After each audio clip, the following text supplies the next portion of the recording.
शेकडो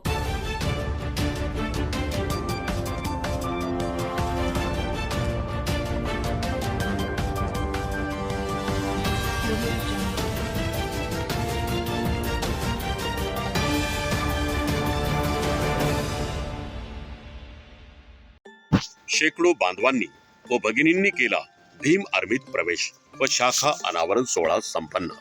नमस्कार, मी राम बीडकर, बहुजन India news today मध्ये आपलं स्वागत आहे। आता पाहूया ताज्या घडामोडी।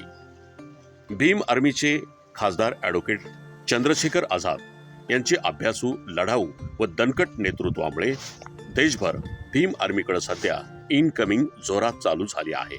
भीम आर्मी बद्दल आकर्षण वाढत असून माननीय ॲडव्होकेट चंद्रशेखर आझाद हे देशभर चर्चेचा विषय बनले आहेत।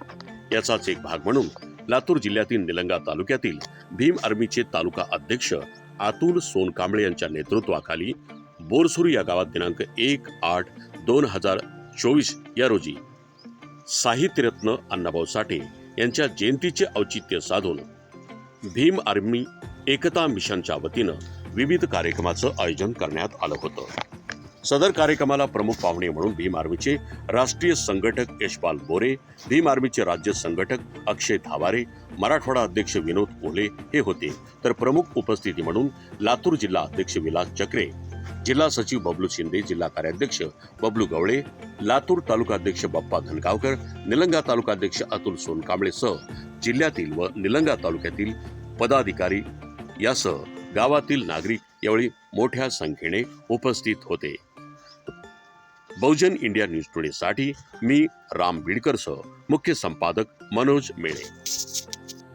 साहित्यरत्न लोकशाहीर अण्णाभाऊ साठेंना भारतरत्न पुरस्कार मिळाला पाहिजे, तो आवाज आपण संसदेमध्ये उठलावा आणि साहित्यरत्न अण्णाभाऊ साठे यांना भारतरत्न पुरस्कार मिळवून द्यावा, यासाठी संघर्ष त्या ठिकाणी करावा असं पत्र आपण त्यांना पाठवलेलं आहे। त्यासाठी परत एकदा साहित्यरत्न अण्णाभाऊ साठे यांच्या शुभेच्छा देतो।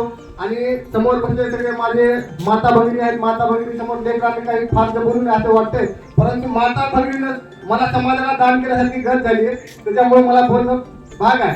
कारण मला एकाने विचारलं की तुम्हाला काय व्हायचंय, म्हणजे आताच्या लोकांचे स्वप्न आहेत मला आमदार व्हायचे, खासदार व्हायचे, मंत्री व्हायचे, परंतु माझं एक स्वप्न आहे की मला या मनोव्यवस्थेच्या उरावर नाचणारा पॅन्थर नामदेव ढसाळ व्हायचंय, हे माझं स्वप्न आहे। त्यासाठी मला बोलायचं की आता अण्णाने सांगितलं की गांजूर